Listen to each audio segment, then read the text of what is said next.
আরে বাপরে,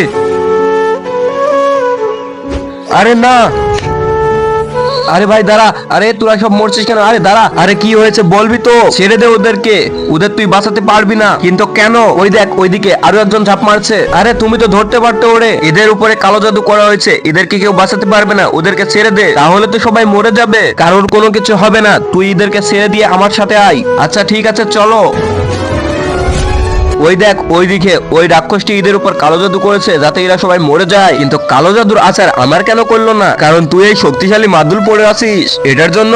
তাহলে তো আমরা সকলকে এটা দিয়ে বাঁচাতে পারি, তুই কারুকে বাঁচাতে পারবি না। কিন্তু কেন?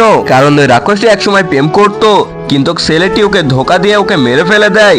তাই ওই মেয়েটি যতক্ষণ তার মৃত্যুর বদলা নিতে পারছে না ততক্ষণ কিছু করতে পারবি না। তাহলে চলো ছেলেটিকে খুঁজি। খোঁজা লাগবে না, ছেলেটিকে আমি চিনি। তাহলে দেখাও।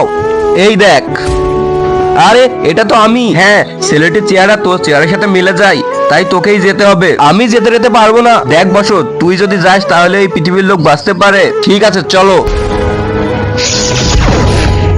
কার এত বড় সাহস যে আমার সাধনা ভঙ্গ করে? আমি ভঙ্গ করেছি তোর সাধনা, আর দেখ তোর জন্য কি নিয়ে এসেছি।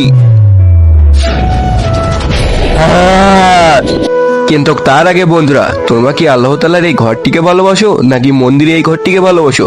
যদি আল্লাহ তাআলার এই ঘরটিকে ভালোবাসে থাকো তাহলে একটি লাইক করে চ্যানেলটিকে সাবস্ক্রাইব করে দিবে, আর কমেন্টে বলে যেও আই লাভ ইউ আল্লাহ। আর যদি না করো আমি বুঝে যাবো তোমরা মন্দির ঘরটিকে ভালোবাসো।